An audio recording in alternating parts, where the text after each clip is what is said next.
संख्या का वंशवाची के साथ समास होता है। एक पंक्ति पढ़ाई थी मैंने, विद्या जन्मना वा प्राणिनाम एक लक्षण संतान, वंश कहा जाता है। तत्र भव वंश्या, वंश शब्द से क्या प्रत्यय हुआ? वंश शब्द से क्या प्रत्यय हुआ? तत्र भवा अर्थ में दिगादिभ्यो यत, दिगादि शब्दों से यत हो जाता है। दिगादि गण में वंश भी आ जाता है। तो वंशवाची सुबंध के साथ संख्यावाची का समास हो जाता है। उपसर्जन संज्ञा किसकी होगी? वंशवाची की होगी या संख्यावाची की होगी?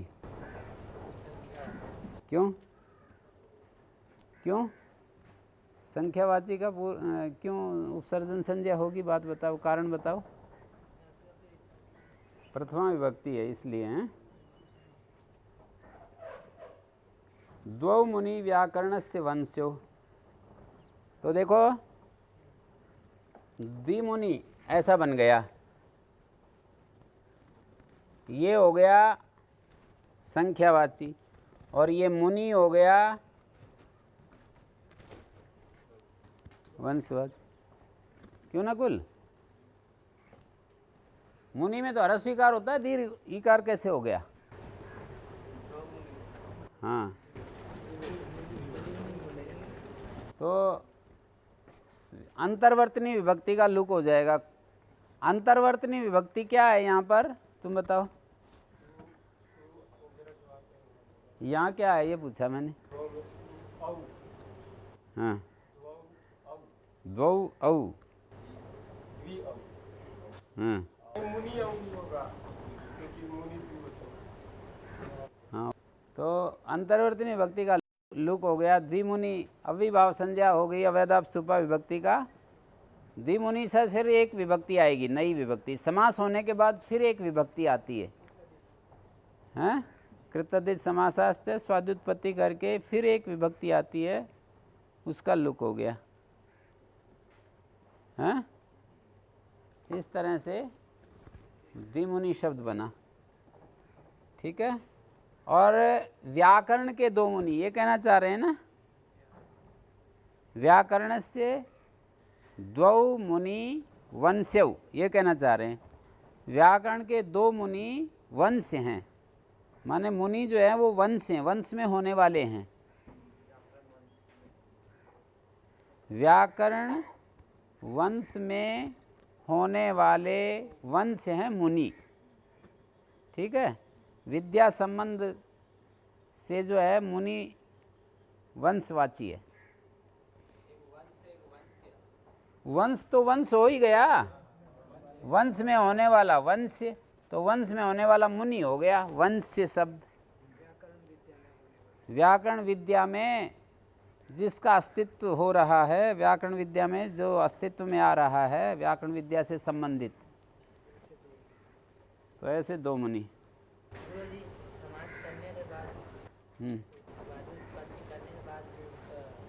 उसका लुक क्यों नहीं होता, ये पूछ रहे हैं। क्यों आती है? मतलब ये नियम ही है हमेशा पद बनाने के लिए, हमेशा ये नियम।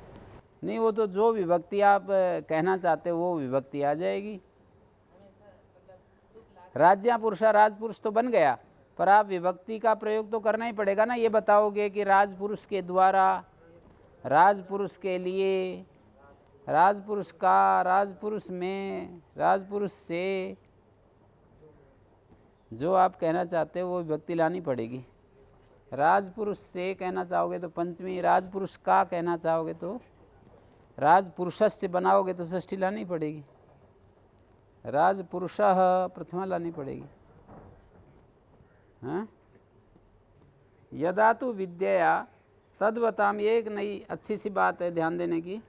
यदा तु विद्यया तद्वताम अभिवीक्षा तदा समानाधिकरणम भवति। एक तो उदाहरण था व्याकरणस्य वंश्यौ द्वौ मुनि व्याकरणस्य वंशो इति द्विमुनि व्याकरणस्य।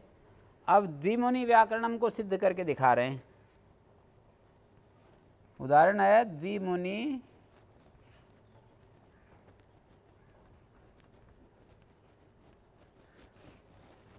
पहला व्याकरण से द्विमुनि था, अब व्याकरण में प्रथमा और द्विमुनि में भी प्रथमा। द्विमुनि व्याकरणम कैसे हो गया? तो उत्तर दे रहे हैं, यहाँ एक पंक्ति लिखी काशिका में,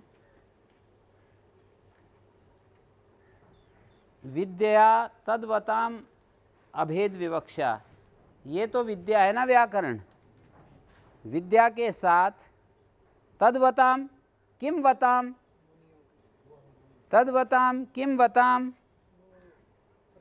तत् शब्द से क्या लोगे? तद्वताम किम वताम।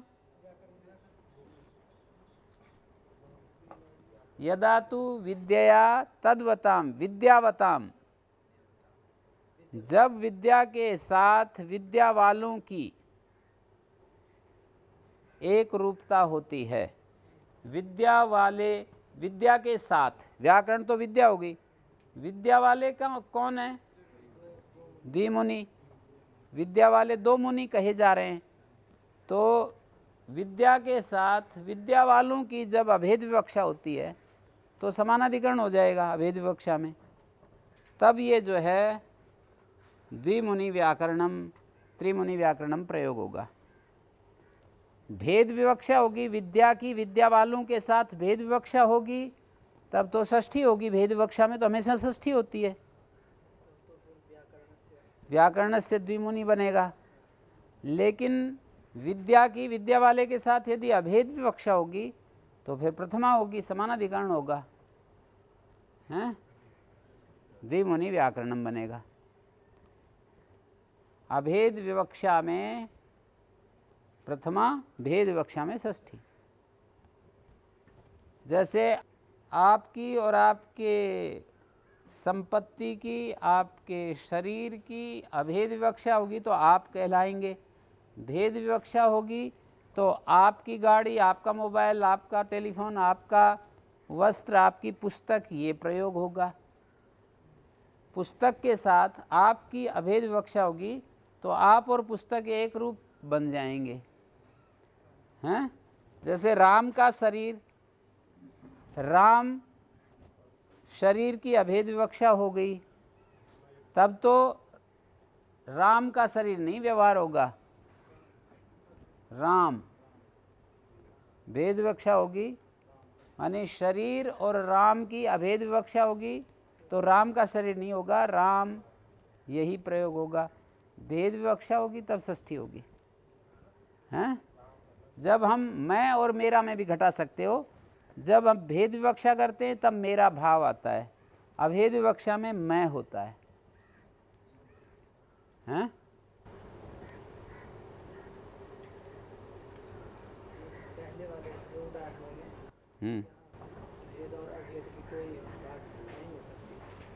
पहले वाले उदाहरण में विद्या की और विद्या वालों की भेद विवक्षा है।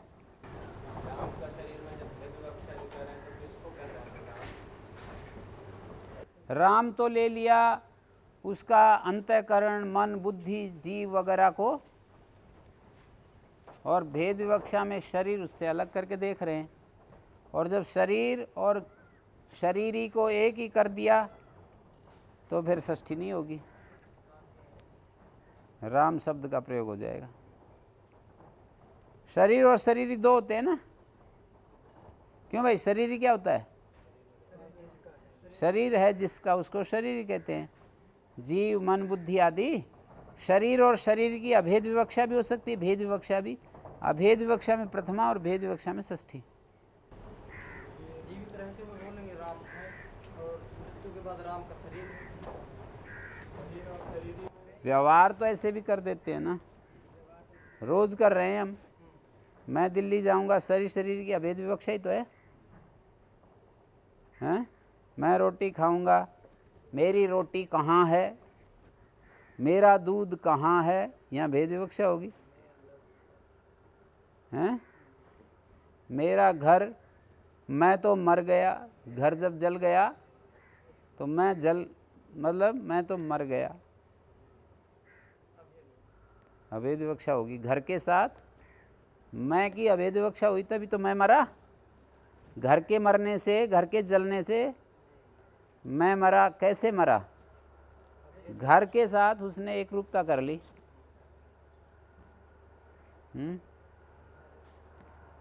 मेरा घर जल गया, यहाँ अभेद विवक्षा नहीं है। मैं अलग हूँ, घर अलग है, संबंध मात्र बताया जा रहा है।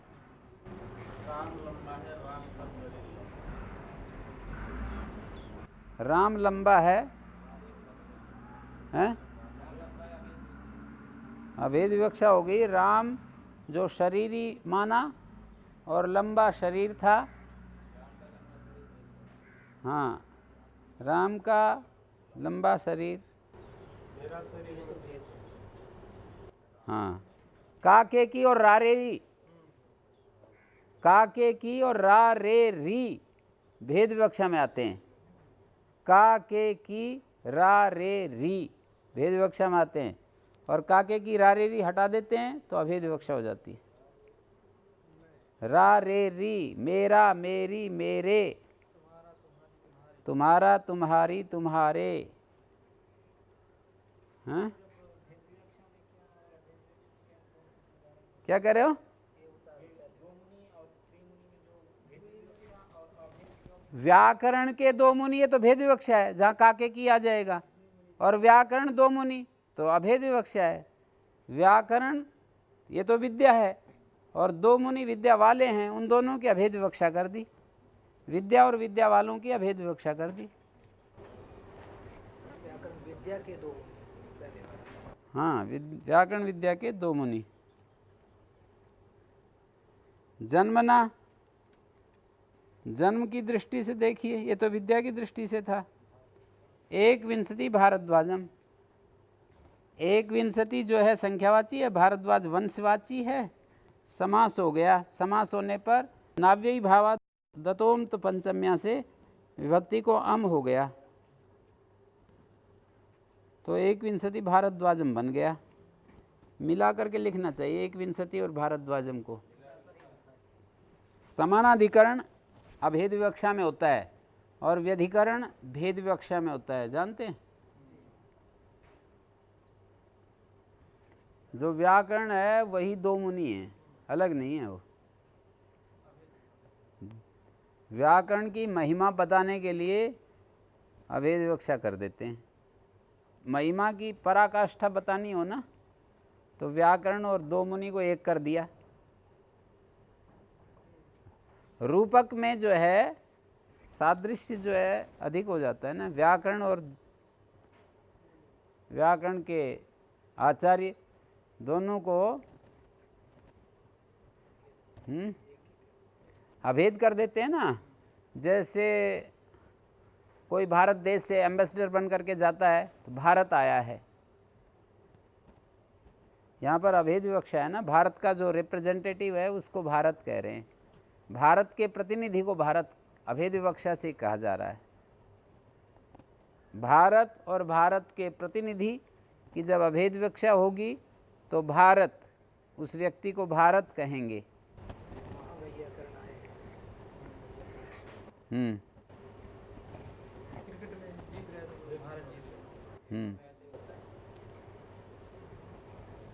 जीतने वालों की और भारत की अभेद विवक्षा कर दी।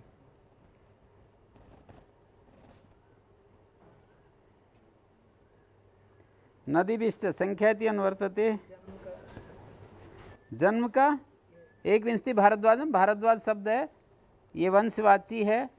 जो गोत्र होते हैं ना, गोत्र प्रत्यांत, वो है ये भारद्वाज। एक लक्षण संतान समाप्ति, एक स्वभाव संतान, कर्मधार है, कर्मधार है। एक स्वभाव संतान, एक लक्षणा का मतलब है एक लक्षण है जिसका, ऐसा तो बहुब्रीहि, और एक लक्षणा संतान है, ये कर्मधार है। एकम लक्षणम यस्येति, एक लक्षण, एक स्वभाव संतान है, प्रबंध है। संतानी के एक लक्षण होने से संतान को एक लक्षण कहा जा रहा है। संतानी, संतानी और संतान समझते हैं?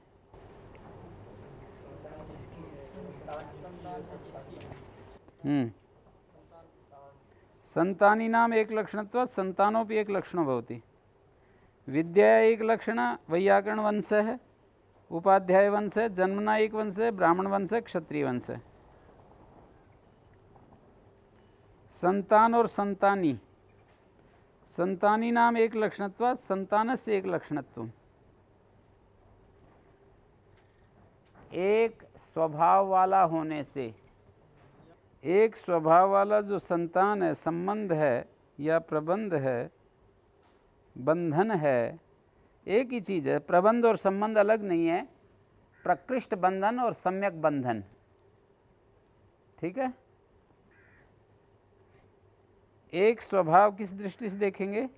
एक स्वभाव जो संबंध है, एक स्वभाव प्रबंध को यहाँ पर एक लक्षण संताना कह रहे हैं। एक लक्षण संतान माने विद्या की दृष्टि से या जन्म की दृष्टि से।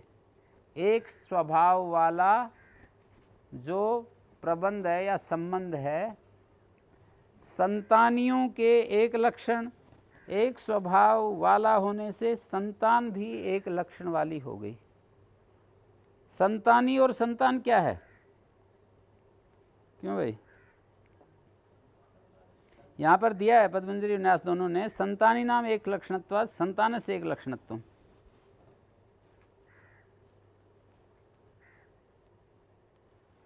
संतानियों के एक लक्षण वाला होने से संतान का ही एक लक्षणत्व बता दिया।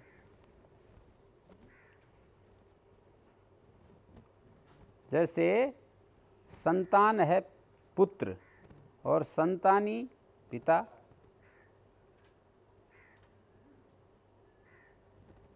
और उसका पिता और उसका पिता। संतानी तो बहुत सारे हैं, संतान जिसको बता रहे हैं वो एक लक्षण, मतलब एक स्वभाव वाला। यहाँ संतान संबंध को पा रहे हैं और संतान जिसका है, संबंध जिसका है वो संतानी है। संतान है जिसकी, हैं? संतान है जिसकी, तो संतानी हो गए। संतान जो संतान, संतान माने प्रबंध, संबंध, संबंध है जिनका, वो प्रबंध, बंधन, एक लक्षण, एक स्वभाव वाला संबंध, एक स्वभाव वाला प्रबंध। एक स्वभाव का मतलब विद्या स्वभाव या जन्म स्वभाव। विद्या स्वभाव वाला संबंध या जन्म स्वभाव वाला संबंध। तो संतानियों का एक लक्षण, एक स्वभाव होने से संतान को जो संबंध है, प्रबंध है, उसको एक लक्षण कह दिया। एक संबंध वाले व्यक्ति होंगे, जैसे पिता का पुत्र, दादा का पुत्र, दादा का पुत्र, फिर उस पुत्र का पुत्र। तो जो व्यक्ति हैं वो एक स्वभाव वाले, अर्थात वंश की दृष्टि से एक स्वभाव वाला प्रबंध है, संबंध है। तो संतान का एक लक्षण, एक स्वभाव वाला, यहाँ पर कहा ना प्राणी नाम एक लक्षण संताना, विद्या जन्मना भाव। ये पंक्ति है, विद्या की दृष्टि से या जन्म की दृष्टि से प्राणियों का एक लक्षण संतान, एक लक्षण वाला संबंध। तो संतान, संतानी है या प्राणी? जो प्राणी है ना, प्राणी नाम, प्राणी नाम एक लक्षणत्वात् संतानोपि एक लक्षण उच्यते। जो प्राणी हैं, व्यक्ति हैं, उनका एक लक्षण वाला होने से जो एक लक्षण है, संतान जो प्रबंध है उसको भी एक लक्षण। संतान वैसे पुत्र आदि के लिए रूढ़ है, पर यहाँ पर संतान शब्द का अर्थ संबंध या प्रबंध अर्थ कर रहे हैं। मोटे अर्थ में संतान का मतलब पुत्र पुत्री लेते हैं, यहाँ पर एक लक्षण वाला, एक स्वभाव वाला, एक निमित्त वाला जो संबंध है उसको यहाँ एक लक्षण संताना कह दिया। और वो वंश की व्याख्या कर दी। विद्या और जन्म की दृष्टि से प्राणियों का एक स्वभाव वाला जो प्रबंध है उसको वंश कहेंगे। विद्या की दृष्टि से या जन्म की दृष्टि से, प्राणी नाम एक लक्षण संताना, प्राणियों का जो एक लक्षण संतान है, संबंध है या प्रबंध है, उसको वंश कहेंगे। संतान लोक में तो पुत्र के लिए आता है, पर एक लक्षण वाला, एक स्वभाव वाला संबंध, वो जो लक्षण यहाँ पर स्वभाव शब्द दे रहे हैं, एक लक्षण संताना, एक स्वभाव वाला संतान। यहाँ पर बहुब्रीहि समास है, एक है लक्षण जिसका। यदि हम इसको लक्षण को निमित्त अर्थ लें या चिन्ह लें, एक लक्षण वाला, एक निमित्त वाला जो संतान है, संबंध है, वो निमित्त किस दृष्टि से देख रहे हैं? एक लक्षण वाला निमित्त, विद्या निमित्त वाला या जन्म निमित्त वाला। हाँ, दो ही देख सकते हैं, विद्या की दृष्टि से या जन्म की दृष्टि से। प्राणियों का एक लक्षण वाला जो संबंध है, विस्तार है, उसको वंश कह रहे हैं।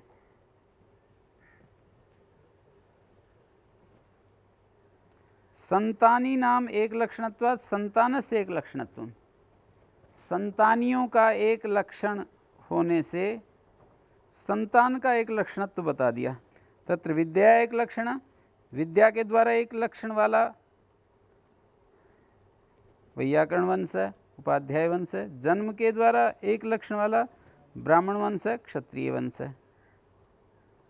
विद्या के आधार पर एक लक्षण वाला संतान वैयाकरण वंश है। जन्म के आधार पर एक लक्षण वाला संतान ब्राह्मण वंश, क्षत्रिय वंश है। संतानियों का एक लक्षणत्व है, जो संतान वाले हैं, संबंध वाले हैं, वो तो व्यक्ति होंगे। तो संबंध वाले संतान का पुत्र अर्थ भी लें तो संतान जिनका है, पिता आदि का। और संतान का अर्थ यदि संबंध लें या प्रबंध लें, प्रबंध जिनका है वो व्यक्ति होंगे। वो जो व्यक्ति हैं वो एक लक्षण वाले हैं, एक निमित्त वाले हैं, माने विद्या निमित्त वाले हैं या वंश निमित्त वाले हैं, जन्म निमित्त वाले हैं। विद्या निमित्त वाले व जन्म निमित्त वाले, ऐसा कहेंगे। एक विंशति भारद्वाजम, यहाँ पर भारद्वाज जो शब्द है ये जन्म के आधार पर बोला और एक विंशति संख्यावाची है। नदीभिश्च नदीवचनी शब्दी से संख्या समस्यते अविभावश्च समासो भवति।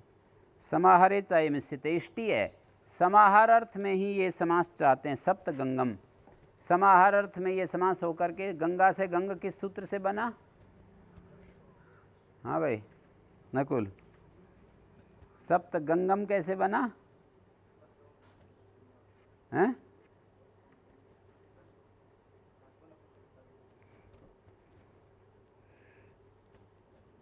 क्यों भाई? दो सूत्र है ना शब्द के अंत में ह्रस्व करने वाले, तो ह्रस्व नपुंसक लगेगा, गोस्त्रीय रूप से लगेगा।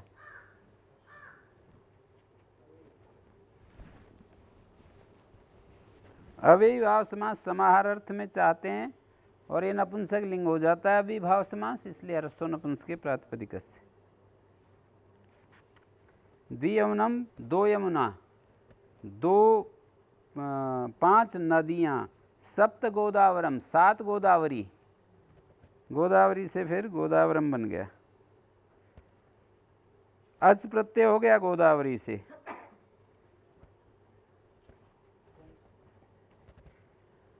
अच प्रत्यन्व पूर्वा सामलोमना, समासांत अच, योग विभाग कर लेंगे। उस सूत्र पर। पंचनदम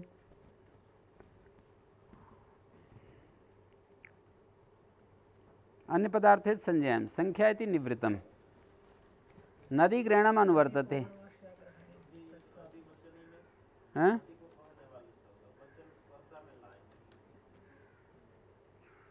नदी बहुवचन निर्देश है ना, नदी को कहने वाले कोई बहुवचन जो शब्द है ना, ये नदी भी, ये इसलिए है कि बहुवचन निर्देश से नदीवाची जो शब्द हैं वो ले लिए जाएं, स्वरूप ग्रहण ना किया जाए। वचन शब्द का अर्थ भक्ति, नदी वचन वृत्ति में। वो तो ठीक है। गोदावरीयाश्च नद्याश्च, क्या कह रहे हो? ये अच प्रत्यय जो है योग विभाग, हाँ जी, ठीक बात। तो कैसे हुआ है? योग विभाग कर दिया। अज प्रत्यन व पूर्वात साम लोमना सूत्र में से अज एक अलग सूत्र निकाल